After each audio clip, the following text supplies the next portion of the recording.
You're listening to RFA Insider, episode 19. I'm Eugene Huang. And I'm Amy Lee. Today on RFA Insider, we'll discuss the result of this week's U.S. presidential election and how it will affect foreign policy in each of our broadcast regions.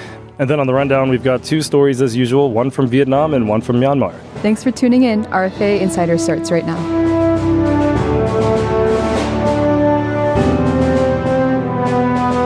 Lan sang phân lưới bạn này. Mỹ lệ Thái. Tập trung vào chủ đề. 딴소리 하지 마.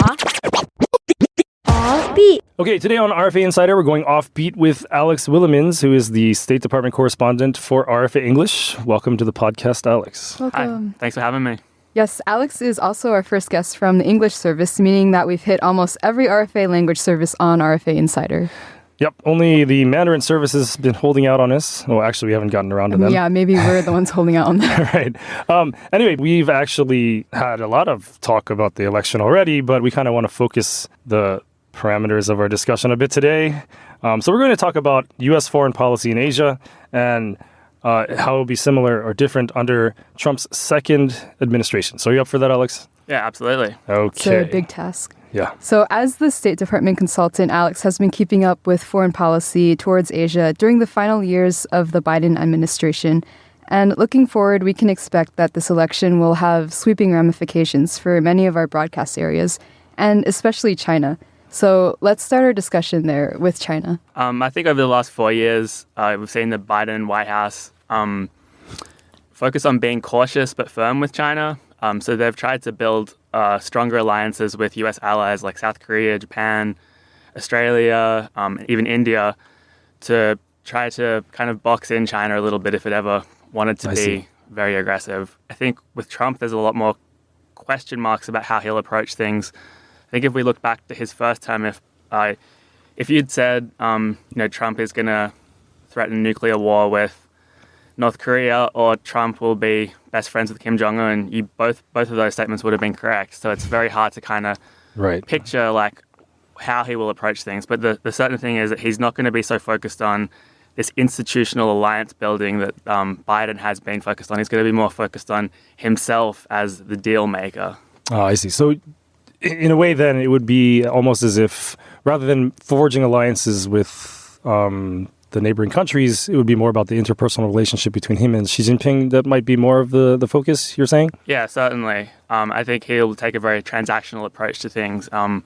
It's almost inconceivable, for example, that the Biden White House would ever cut Taiwan loose, but I don't think it's inconceivable that Trump would loosen U.S. support for Taiwan if it ever could lead to a deal that he was seeking with China. Okay. Yeah, and that's we're on the subject of Taiwan. I do believe Trump in recent months has suggested that Taiwan should pay for U.S. defense. Yeah, on Joe Rogan's like an podcast. Insurance policy in a way. I suppose it was on Joe Rogan. Yes. The quote was like, "Oh well, like you pay the mob for protection, so why don't they pay us?" or something along those lines. Which is kind of positioning the United States as the mob in that example. He's also said that he wants to put in place tariffs against Taiwan's microchip industry to try and bring more of that production to U.S. shores. Okay. So what about for other trouble areas within the Chinese sphere? So, for example, in Hong Kong, what is the Biden administration's stance on China's administration over Hong Kong? And then do you think there would be much difference with Trump there? Well, I mean, last time around with Trump, we saw him cut Hong Kong's special status in terms of trade with the United States. I think largely due to the influence of Mike Pompeo, the Secretary of State at that time. Mm-hmm. This time around, it's hard to imagine that he has any kind of special concern about Hong Kong outside of, I suppose, what his advisors will be pressing him to do. So it could depend on who his Secretary of State ends up being. And who advises him there. Yeah, I noticed in the past, just like maybe my own observations, but there are some Hong Kongers who were Trump supporters just as like single issue voters because he was like tougher on China or like more outspoken. Or at least perceived to be. Yes. Yeah, he's definitely seen as being more forceful with China. Mm-hmm. I see. So how about the other two regions within I guess Chinese government control are the Uyghur region and in Tibet. Now, the Trump administration were the people that they were the administration that officially for the U.S. Declared that the Uyghur genocide is occurring in Xinjiang. Biden did not rescind that under his presidency, but I wonder, do you think their approach there would be pretty much the same or different, or what do you see for that region? That's a pretty interesting one because that designation of the genocide actually took place on the last day of the Trump presidency, the day before Biden's inauguration. Right. So that there was some kind of skeptical or cynical comments that they were basically the Trump administration was trying to box in Biden a little bit in his dealings with China. What do you mean by box in? Create less space for them to be diplomatic with the Chinese government because they would either have to withdraw the genocide designation, which would not look great for the Biden administration, or they would have to press China on this, which would just make diplomacy with China hard. I see. So prior to making that designation, though, the previous, I guess during his own administration, why was there no push to do that at the beginning? Well, during the Trump administration, he did sign the Uyghur Human Rights Policy, which Act, which just put in place some kind of directives on how the federal government should approach China when it comes to Uyghurs. But at the same time, his former national security advisor, John Bolton, actually said that in one of his meetings with Xi Jinping, he said, what you're doing with the Uyghurs is fine. You should continue doing this. I'm not sure if Trump ever responded publicly to that claim from John Bolton. It was in one of his books. But I guess it was never really clear how much Trump personally was trying to push Chinese when it came to the treatment of the Uyghurs. All right. So moving on to Tibet, though, is there anything that we can see in that area?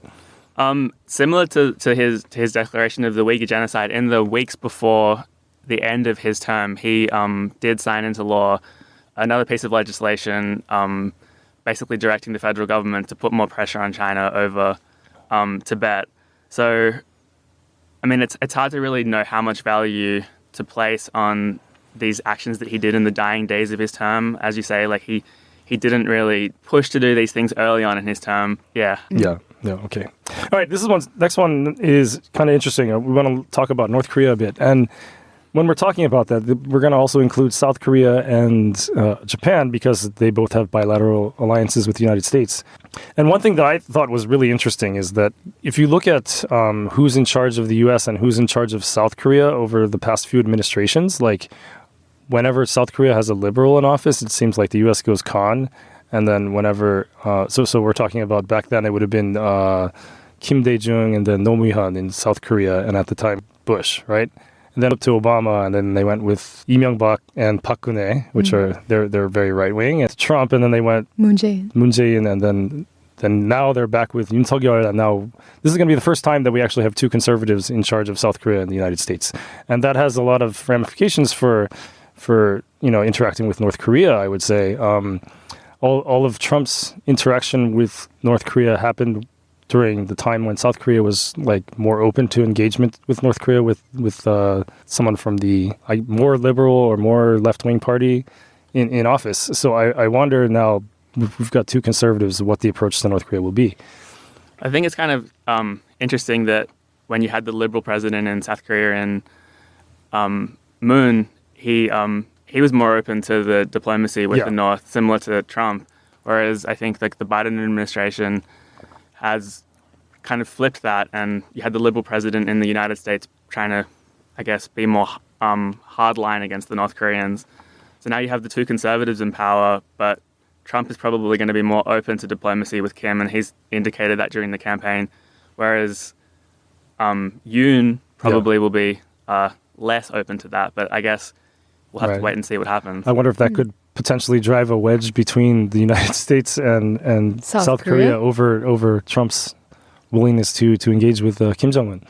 Yeah, that's interesting because he is quite closely linked, or not closely linked, but more open to association with right. And then at the same time, the Biden administration, I guess they've been trying to more or less have Korea Japan and the United States in more of a trilateral kind of situation. Yoon Suk-yeol, who's the president of South Korea, has been more open to engagement with Japan, which is a departure from many of the previous South Korean presidents who, I mean, because of historical concerns, you don't want to be too close with Japan, but he's kind of been more open to that. And I guess if you are trying to form like a security coalition there, you could get more cooperation between the three parties rather than two parties with the United States as it has been before.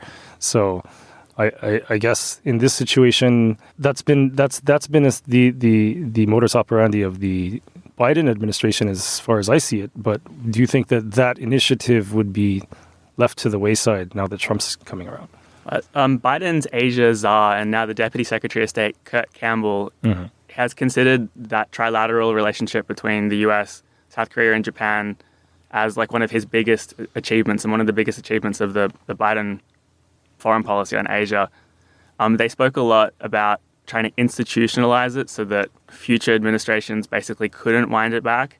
And they spoke a lot about this, basically trying to assure people in Japan and South Korea that no matter who is elected president next, the U.S. will still stand there with them because it's been institutionalized. But to be honest, there's few details really about how something like that can really be institutionalized if Trump now turns his back on it and decides he'd rather work more closely with Kim Jong-un, for example. Yeah, okay, that makes sense. All right, let's go on with Southeast Asia then. Yes. Alex has a lot of personal experience in Southeast Asia, so maybe this will hit closer to you. Awesome. Yeah, I feel like we hear a lot about, U.S. relations with East Asia, but much less with Southeast Asia, at least in my experience. Yeah. So I'm curious. Is there any, standout region that you think will be most greatly affected by President Trump coming into office again? That's a tough question. I suppose the focus is always going to be on what happens in the South China Sea. That being where most potential for conflict is, in particular at the moment between the US and the Philippines. I think out of all the countries in Southeast Asia, the Philippines is probably the closest US ally and the country that you'd consider, no matter what, would always probably stand with the US, even under a Trump presidency. In Vietnam, obviously they have a huge stake in the South China Sea too, but they're much less willing to antagonize China, having a close trading relationship, a maritime and land border with them. I think the Vietnamese government has really liked the Biden administration's approach of being firm with China, but not trying to antagonize them and to try to do a lot of diplomacy. I think there's more potential under a Trump presidency for potentially a more antagonistic relationship with China. It obviously remains to be seen how he will approach those things. But if pushed, Vietnam might withdraw a little bit and side more with China, so as to not antagonize the huge giant on their border. Then other countries in Southeast Asia, last time around, the Trump administration was pretty tough on the Cambodian government when it seemed like the opposition there had a chance of potentially having some kind of democratic change in the country. But that opposition's kind of fizzled away at this point. And I think Washington's basically made peace with... But I recall on election day anyway, the Hun Sen and Hun Manet were one of the first to congratulate Trump on his victory. So I wonder, they're... Being a bit proactive. Yeah. Well, in 2016, in Cambodia, I was working there at the time, the Hun Sen government actually publicly came out in support of Trump and said, we think Trump's going to win. The opposition leader, Sam Rainsy... Yeah.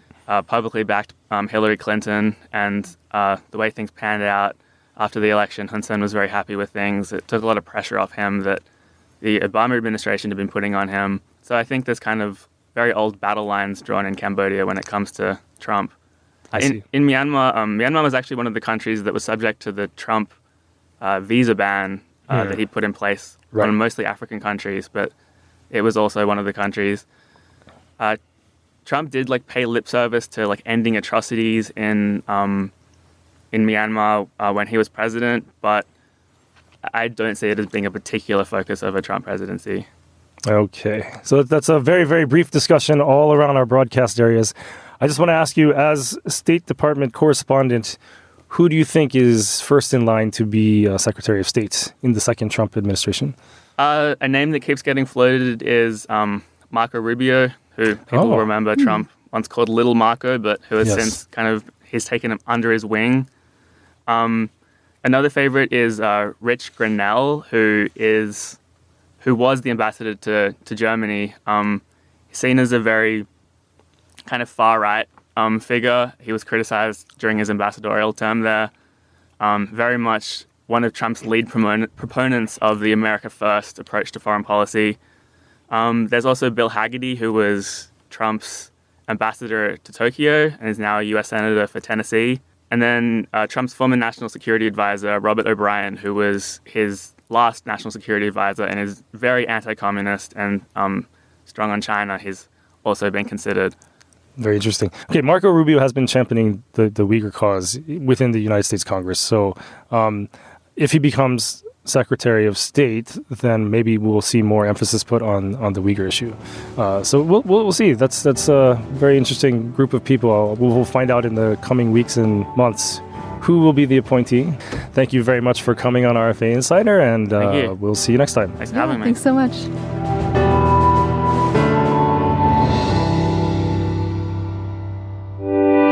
You're listening to the RFA Insider podcast, made by two real-life staffers at Radio Free Asia. If you'd like to send us feedback, there are many ways you can do this. You can send us an email at insider@rfa.org. You can comment on our webpage at rfa.org/English/insider. Just click on the episode you're listening to and write your comment below. Or you can send us a tweet at RFA Insider or visit us in person. No, don't visit us in person. Right, don't visit us in person. But anyway, we really want to hear from you. So tune in every other Friday and we'll take you behind the scenes. And tell you what the news really means here at RFA Insider.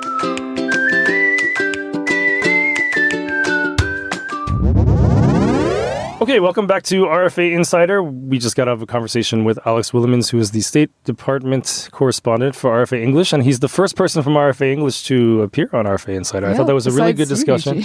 Well, yes, of course. And you're kind of tangentially related to English, even just by virtue of being on this podcast. Yeah. But no, that was a good discussion. We went all around all of the countries. It appears like, from what he was saying, it doesn't seem like there's going to be much focus on some of those areas, though. Yeah, and like after we finished the interview, he said off mic, he was like, well, it's really hard to predict about Trump's policies because he doesn't talk about it compared to... He hasn't so far, but I'm sure in the coming months, he might talk more about that. And then once he's in office, certainly he's going to have at least somebody on his staff decide what to do with that. But let's get on with the show. And this is the section we like to call Podcast Free Asia. And so today on Podcast Free Asia, we have two listener comments, which we'll read on the air and respond to. And both of these come from YouTube. The first comes, and that was in response to episode 18, in response to your story about Shanghai, I guess, banning or canceling Halloween. Okay. Yeah. And so this person goes by the name Cathay Dragon, who writes, China bans Halloween? What a joke. Come to Shanghai and see how crazy people are dressing to celebrate Halloween. Okay. Yeah, actually, this is true in that China didn't ban Halloween. One district in Shanghai tried to control the Halloween festivities in a really heavy-handed way. But, people still came out in costume and they still partied at the party areas in Shanghai. I was watching a lot of the social media videos coming out of Shanghai, and you could see that there were a lot of people actually getting arrested for being in very provocative costumes. Like skimpy. No, meaning provocative isn't irreverent. So I see. Somebody was dressed as Jesus Christ, for example. Another one is the Buddha. I did see a Donald Trump getting led away. Yeah, and there was even a woman, she dressed up as a male organ, I guess. Wow. And the police were obviously not very happy with that, so she got in trouble for that. But yes, so I think the reason why I wrote it as China bans Halloween was because kind of you have a limit on the number of letters that you can stick in a headline on our current system here at RFA. So we could have said that, Shanghai is heavy-handed in its enforcement of rules during Halloween. Shanghai authorities try to quash defiance against government and leadership through costuming but then you've taken the whole Halloween. You've taken the whole title by then, and we also had to, in that episode, talk about panda diplomacy and our short discussion about North Korean soldiers in Ukraine. So we were very limited, and that's why it came up that way. I would advise Cathay Dragon to listen to the episode rather than just comment on the title, and then you will know that we weren't saying that China was specifically banning Halloween across the whole country, but rather just Shanghai was enforcing costume rules, and I guess language was a part of that too. And Yeah, people are still dressing crazy, just not like Winnie the Pooh suit and COVID enforcer costume crazy. All right, so our second comment comes from episode 17, responding to our discussion with Kellis Wong about the past 10 years in Hong Kong. So this is from Chasi Sang-lie on YouTube, who writes, Chinese flag, the Communist Party of China, Chinese flag, brings peace, prosperity, and technology advancements to the world. You forgot the space, exclamation. Four exclamation points. Yeah. So, do you have any response to that?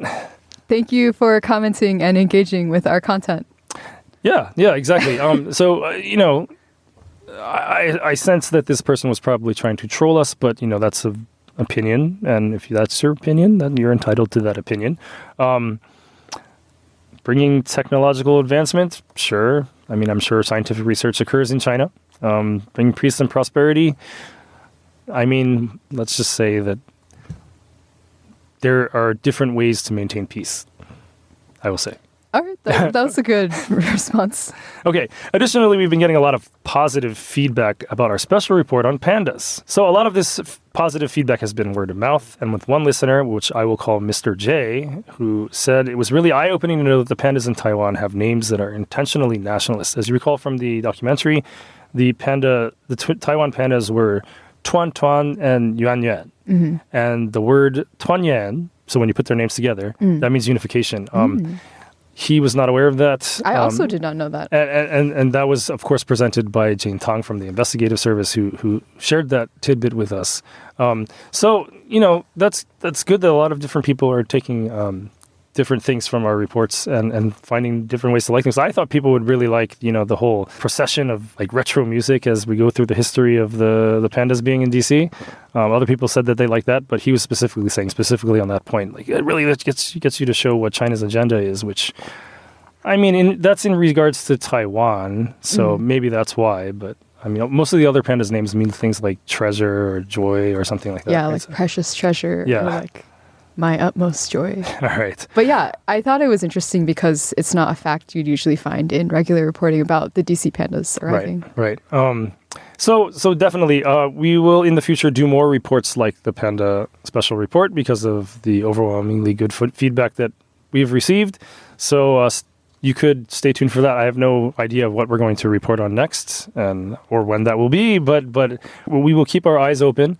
And if there's something that we feel like reporting on in depth like that, then we will try to do that. All right, but that's enough for Podcast Reaction today, and let's get on with the rundown. The rundown. All right, so I'll start off by asking you, Eugene, what was the last movie you watched, and how would you rate it? Okay, so you're talking about in the theater, right? Yes. Okay, so last movie I watched in the theater was Inside Out 2. Oh, I watched that too. Yes, and I would rate it, I guess, a 4 out of 5. I like the first one better. Me too. First one I would give a 5 out of 5. 4 out of 5 because they introduced all these new emotions. So the premise of Inside Out is inside this teenage girl's head live 5 emotions, which are like anger, disgust, anxiety, sadness, and joy. And joy's the leader, at least when she's very young. But then at the end of the movie, she realizes you can't have joy without sadness because they're kind of opposites of each other. And the things that are happy, you can be sad and be thinking about them at the same time. So, meaning that you shouldn't shun sadness because it's there to complement your joy. That's the lesson from the first movie anyway. Okay. Then in the second movie, I guess she's getting older and maturing, so she gets all these new teenage emotions, like, I don't know what they were. Ennui. Yeah, ennui, and then there was one that's anxiety. Like... Anxiety was there before, wasn't it? No. What was the gray guy in the first one then? The one with the glasses? Yeah. Sadness. No, the gray one, the one who's like, the nerdy one that's like always like, yes, he's kind of like... Oh, I'm not sure. I'll have to look it up. We're about to get podcast free shit. So we just looked it up, and in the first one, the one that I said was anxiety was actually fear, Okay. which is kind of similar to anxiety, but I guess much stronger. But anyway, yes, they added all these teenage emotions, and the reason that's a creative idea, but then shouldn't they have been there in the adults in the first That's true. the first movie? Because like in the first movie, they would show the adults and the 5 emotions going off in their head. But if you're supposed to get all these new emotions, then they should technically have already been there. But of course, because they were invented for the second movie, that's why they're not there. So that's why I give it a 4 out of 5. But it's still enjoyable. And I saw it with kids who didn't get half of the jokes. So you're rating it, you're taking off a point because of the inconsistencies in the world building of Inside Out. That's not the only reason. It was just, the first one was just much better. Okay. What about you? What movie did you watch? So all the theaters in our area were playing like scary movies, right, for the Halloween season. Yeah, So cool. I caught a rerun of Audition last weekend. Have you heard of Audition? No, I haven't heard of Audition. it? It's a Japanese thriller. It was like in the 90s that it came out. But Oh. the premise is like this middle-aged widower wants to find a new wife. His past wife died and he's lonely. So his movie producer friend stages a fake audition. So all of these young girls apply and they think they're applying for the lead in like a TV show.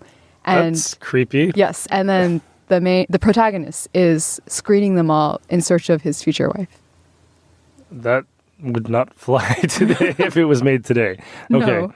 All right. So, and you are rating this. I'm rating it a 4 out of 5 because I think it was a really fun movie to watch and it was like shot really well, but also like very much a gory, scary movie. So I couldn't watch Really? the last 20 minutes.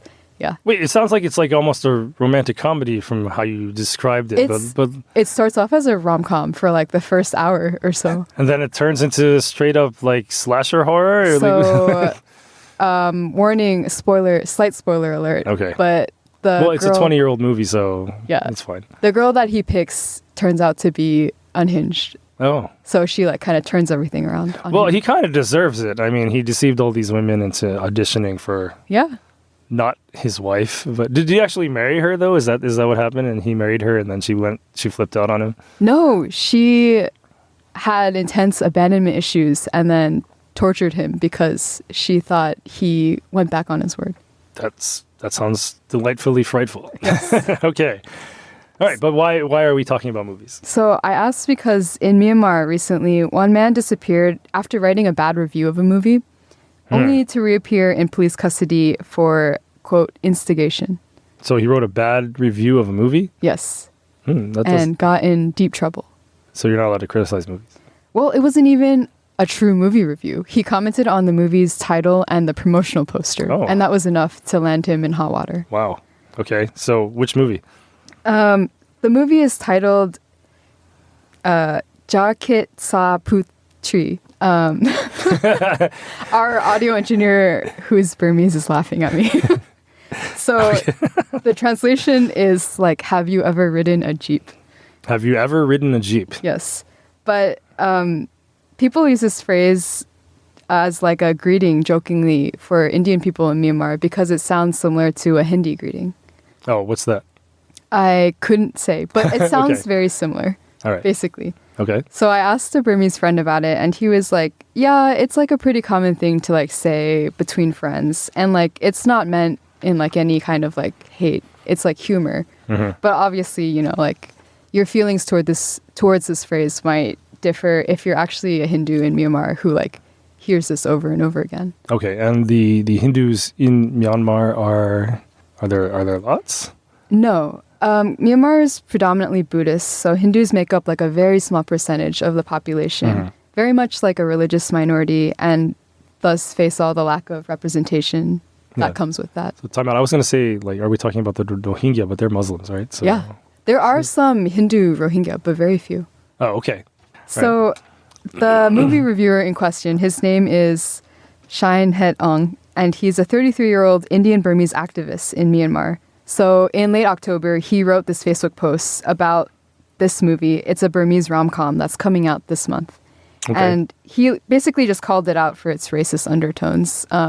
Like I mentioned, the title is a bit Yeah. microaggression-y. Yes. And then also he said that the clothing worn by the actors in the promotional poster was like super stereotypical and like a bit disrespectful to Hindu Okay. culture. I see.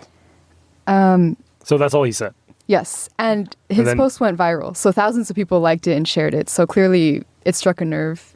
People agreed with him. And then the government or the junta came in and arrested him over that? Basically, so after his post went viral, pro-military junta channels on Telegram started being like, arrest this man for instigating. Okay. And shortly after, his Facebook was deactivated and he was abducted from his volunteer position at a school in Yangon region. Oh my. Yes. But is it the junta's job to, I guess, like silence critics of? This is an independent movie too, right? Is that what, or is it like a? I believe it's an independent movie. Yeah, so it's a critic of a independent film that is not even put out by the government anyway. Why do they even care? I don't quite get it. Yeah, I think that speaks to like how shaky the stability already is that they're so desperate to maintain it in any form. I see. So he does reappear like 5 days later after his friends and family are like, he's gone missing. And the junta announces that he's being investigated for, quote, inciting propaganda through social media to undermine national stability. So yeah, basically he's still Propaganda. in custody today. That's not good. I mean, like we both criticized our respective movies here. We were not very negative about them, but I've seen movies that are absolute stinkers, and to be put in jail for talking about that's a little bit much. I'll say that. Yeah. All right, but let's move on to the second story.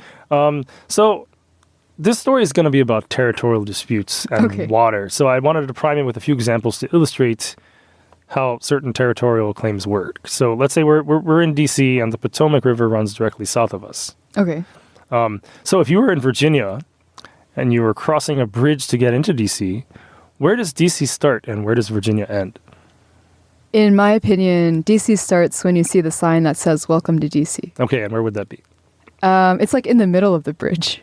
Actually, no, it's not in the middle of the bridge. Oh, It would be really? as soon as you get onto the bridge, you are in D.C. because the Potomac River, that bi-colonial charter was a part of Maryland and not Virginia. So Maryland starts wherever the water is, right? Okay. And when they made D.C., they made it out of parts of Virginia and Maryland. So Virginia took back its part. So that's why D.C. Because originally, like Arlington County was part of D.C., and now it's not. So the part of the Potomac River that runs through D.C. is officially part of D.C. Okay. So if you look at the Key Bridge in Georgetown, for example, and yes, the bridge is in Georgetown because it goes over the river, D.C. starts as soon as you step on the bridge. Oh, interesting. Yeah, I didn't know that. And so, like, for a while, there was some differing rules regarding gambling between Virginia and Maryland. And so in Maryland, it was legal, and in Virginia, it wasn't. So people would build piers in Virginia over the river, and then they could have their gambling establishment because it's technically in Maryland. So that happened a long time ago. Yeah, so that's because of that colonial charter. And I guess that went into like how the states are defined. So it still upholds it today. And like whenever Virginia needs water from the Potomac, they have to ask Maryland. We're going to build our community here. Can we tap into the Potomac to get water? Like, for example. As a born and raised Marylander, did you already know this or did you research this? I knew that already because they teach us that in third grade or fourth grade, actually.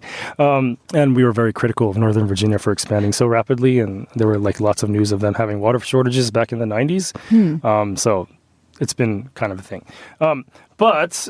So let's move on to this with this example, and we'll say we're going at the beach. We're swimming at the beach, okay? Okay. So you're swimming in the water. Let's say in Ocean City, Maryland. When you're in the ocean, are you still in U.S. territory? Yes. Yes. Okay, that is correct. But how far would you have to swim before you're no longer in U.S. territory? My snap reaction is to say, like, until the U.S. Coast Guard can no longer save me. Okay. Well, that's a good answer. Are you a good swimmer, first of all? I'm decent with, like, the right prescription goggles. Okay, there's actually 3 answers to this question. Okay. So there's one thing that defines the baseline as 3.5 miles. So 3.5 miles off of the shore, you're still technically on... I guess the continental shelf or something like that. So for a while, that was where the country ended. Okay. But later on, they decided they were going to define territorial seas. And so that is within 12 nautical miles. How is a nautical mile different from a mile? Like the number. Okay, so the reason they call it, you've heard the term, the sailing term, like we're traveling at 6 knots. Yeah, yeah.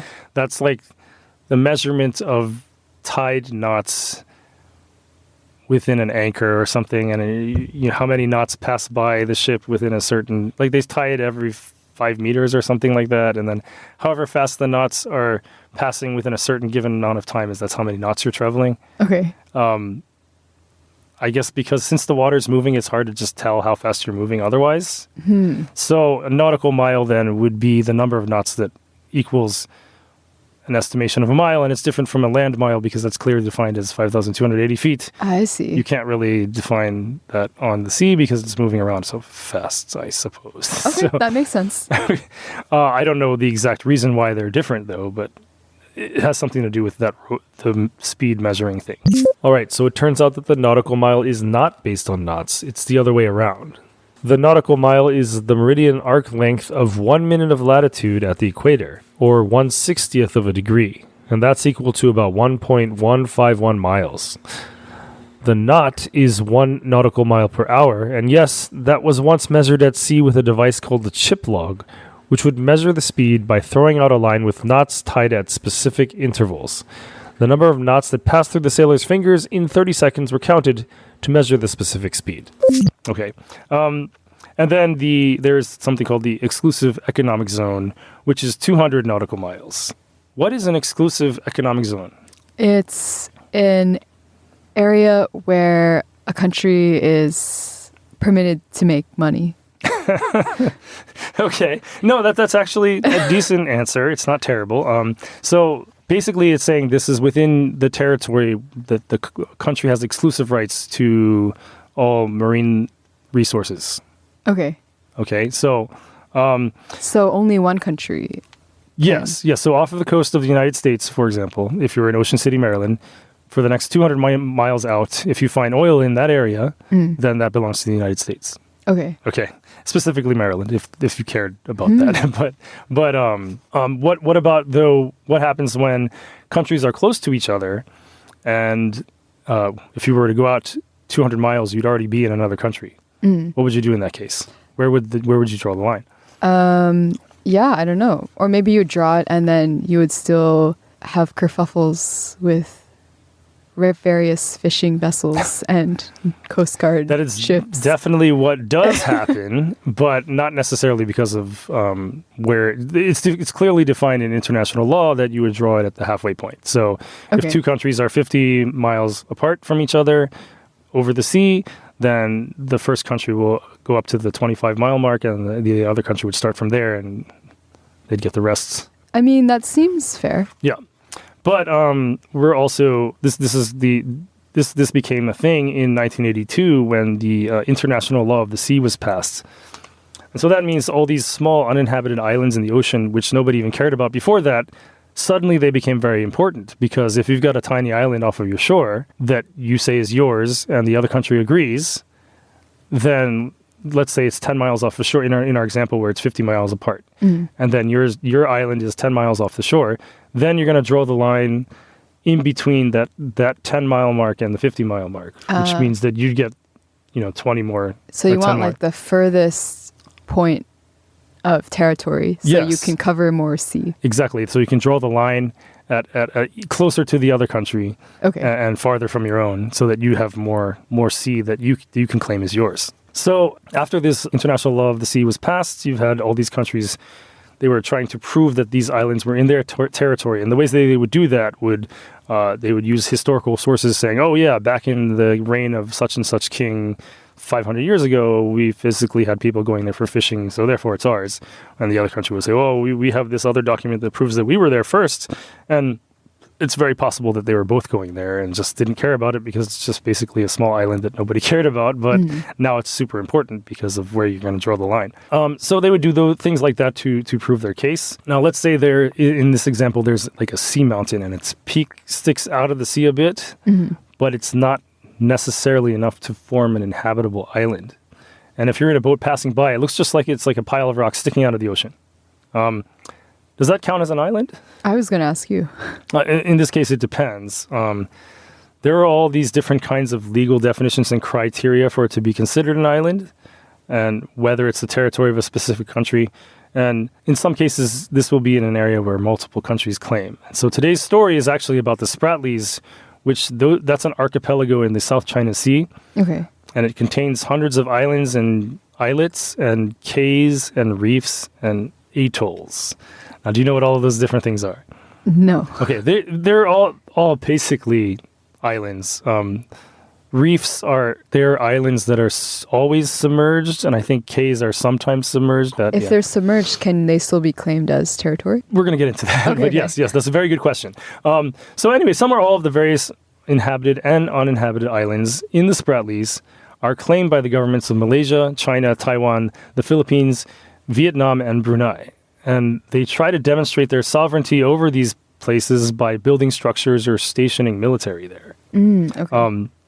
And in some cases, like on the reefs, which are the ones that are submerged all the time, they'll try to do like land reclamation projects to try to make it turn into an island, and then build something on the island that they can stick a soldier in to say, oh, that's ours, and then we get the exclusive economic zone based on our virtue of holding this island. And I'm sure that's really good for the reef. Probably not great for nature, but no, countries do this. They'll find this submerged reef and then just keep building it and building it and building it so that it sticks out of the water. And so it'll be like a little piece of concrete sticking out. But they'll say, oh, it's an island. That's an island. That's ours, right? Okay, so that brings us to today's story where Vietnam has built a new airstrip on an artificial island constructed over the Bark Canada Reef in the Spratlys. Okay. So Vietnam has been occupying that reef since 1988, and they began transforming it into an island. But a lot of this expansion has been happening in the past year. So according to RFA's estimates, as of October 2024, the total landfill area more than doubled in 1 year from to nearly 2.5 square kilometers or 617.7 acres. So now the island is 4.5 kilometers. And that's just over the past year. So that means before this year, it was at 2 kilometers, and now it's 4.5 kilometers. Wow. And they're building an airstrip there, which is estimated to be about 3,000 meters long. That's 3 kilometers long, which we've been able to detect with satellite imagery. Okay, now this island already had an airstrip, but it was so small that it was limited what you could fly in. But now Vietnam can fly combat aircraft in there, and it kind of acts as a counter to China, which also has several militarized artificial islands in that archipelago. So Vietnam hasn't publicly announced this, if you're saying we're finding this through satellite imagery. Well, satellite imagery just shows that there's evidence of it, but they haven't really said, hey, we're building this airstrip, but they've been very obviously developing different pieces of the Spratlys, which they claim as their own, where they actually have physical control. Gotcha. They have been trying to develop it, turning the reefs into islands, trying to establish their presence on the actual islands. That way they can strengthen their claim. Okay. And I guess in this case, China also has, they have something called the Big Three, which are 3 islands that they have, I guess you could say, bases on to strengthen the Chinese claim. And so I guess it works in a way, not necessarily hey, we want to be able to launch a war against China or defend if they attack us, but basically legitimizes the Vietnamese claim if you say, well, we also have stuff there too. So, yeah. But the takeaway from the story is that when you hear about territorial disputes involving islands, and it seems kind of ridiculous that governments will go through all these things just to develop what are essentially sea rocks. It's not really about the physical land that they're doing this. It's because of the exclusive economic zone, and that's why it starts to make more sense. Why are you pouring so much resources into what is just basically a pile of rocks with no economic value? Because it has enormous economic value because it entitles you to more of the sea that surrounds it. Wow, that was an excellent explanation of knots, nautical miles, and territorial disputes. Well, I hope that my information on knots is correct, but I'll PFA myself if I'm not. But yeah, so let's end this episode here. So for Amy Lee, I'm Eugene Huang, and we'll see you next time. See ya. Like what you heard today? It would really mean a lot to us if you would like, subscribe, or follow this podcast. You can also share it on social media or even text messages. Feeling frisky? Give us a rating on Apple Podcasts, Spotify, or elsewhere. Goodbye for now, and we'll see you here for the next episode of RFA Insider. Sure? Yeah. All right.